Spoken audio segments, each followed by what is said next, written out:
it's pay-per-view prediction time.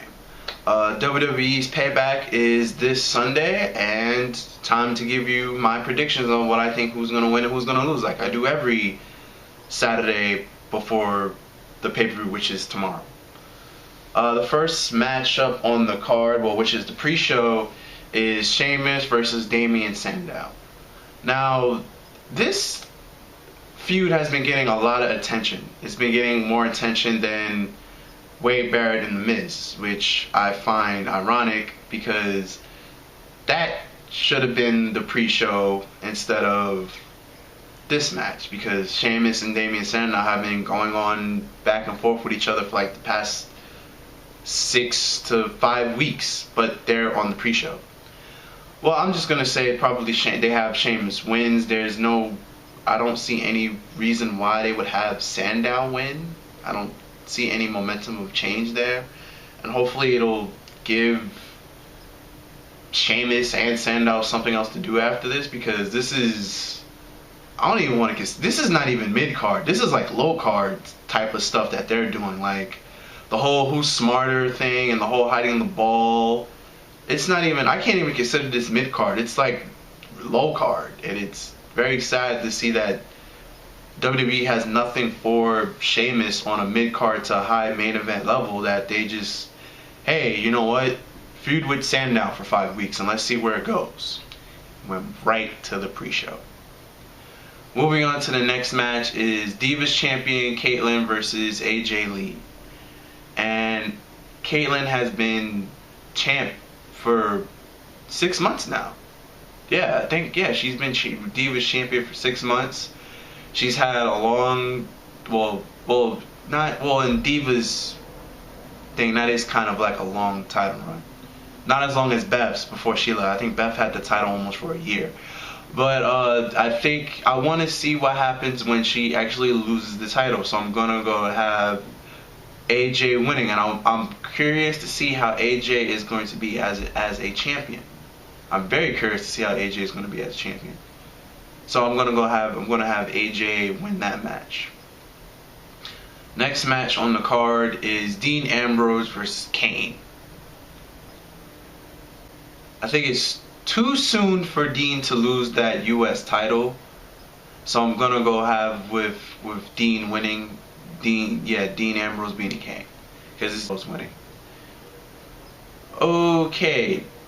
Wade Barrett versus The Miz versus Curtis Axel. Now, the reason why this happened is that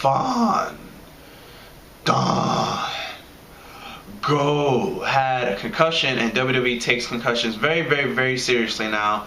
So we probably won't see Fandango for a month, just like we haven't seen Dolph Ziggler for a month. Dolph Ziggler is just now getting back from his concussion. But since WWE has been pushing Curtis Axel to the freaking moon, any way, shape, or form that they can, they had him beat John Cena, and then they had him, quote unquote, beat Triple H 3 times in 3 weeks, and then they had him, quote unquote, beat Triple H 3 times in 3 weeks, the winner in last week's Raw, so it counts.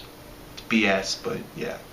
And then 2 weeks before that, when Triple H was unable to finish the match, they're promoting it as in Curtis Axel won. And then the week before that, he beat John Cena via countout. So, yeah. He's beaten Triple H 3 times and he's beaten John Cena. So with that type of a story build, I don't see how WWE would write that Curtis Axel loses, because that would be kind of dumb. So Curtis Axel is going to win the Intercontinental Championship. Now it's interesting to see how he'll be as a champion. Match after that, WWE Tag Team Champions Seth Rollins and Roman Reigns versus Randy Orton and Daniel Bryan. See, now here's where I think that for some mysterious reason Randy Orton and Daniel Bryan win. Because WWE doesn't like to have all-heel championship or all-heel champions. So I think this is one of the matches where the faces would win, or Randy Orton can do a heel change. So I'm expecting either one of the two to happen. But I'm going to say that for some reason Daniel Bryan and Randy Orton win the match. Alright. After that, it's Chris Jericho versus CM Punk. My boy Jay Wiggs, his prediction was CM Punk shows the crap out of Jericho and CM Punk no shows in his home state. Reason being because CM Punk has been enjoying his vacation. He's been going to hockey games, baseball games, any sports entertainment event he's been going to. So they just probably have like a one big troll giant segment where I find it's probably going to be hilarious. That's his prediction. My prediction is that he shows up and he wins, and it's going to be a very decent match. That's my prediction. But it's interesting to see what's really going to happen, because him not showing up and trolling Chris Jericho and the WWE Universe makes sense, because he's been like on a blast, just having fun on his vacation. And then we have the World Heavyweight Championship match, Dolph Ziggler versus Alberto Del Rio.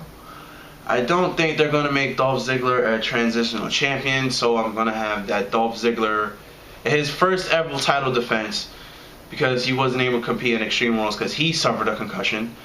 I'm going to have it that Dolph Ziggler wins, and I don't think they're going to make him a transitional champion.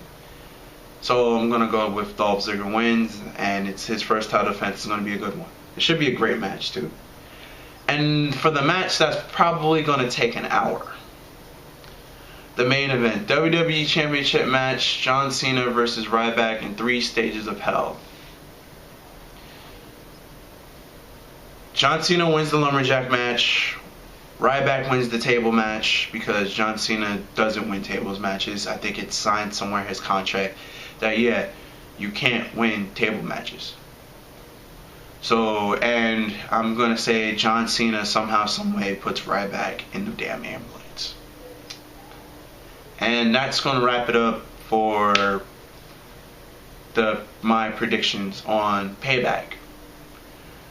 All in all, I'm very interested in this pay-per-view. I actually plan on watching it. On paper, it should be a good pay-per-view. I'm not going to say it's going to be the best pay-per-view of the year. So far this year, I'm going to say, Elimination Chamber was the best. So far, Elimination Chamber was the best pay-per-view for me so far this year. So hopefully this could take that over until Money in the Bank or SummerSlam. But right now, I think the way things are building up, hopefully I think SummerSlam or Survivor Series may have been the best pay-per-view of the year. I'm just saying, even though they didn't get here yet, because WrestleMania was a letdown. I didn't really enjoy Royal Rumble that much. Extreme Rules was good. Extreme Rules to me was good. Extreme Rules is definitely second in this year in pay-per-views. So hopefully Payback could be excellent. And right now during the last 30 seconds, the last previous Drama Scripted Saturday is playing somewhere in this video. So if you missed last week's Drama Scripted Saturday, feel free to click on that invitation below. There will be a Drama Scripted Saturday every Saturday. And if you liked what I do here every Saturday, feel free to subscribe to this channel and leave a comment below. And follow me on Twitter or like my Facebook page. And all of that is in the description box below. And I'm Game Fever Games, signing out, guys. Until next Saturday. Later. Peace.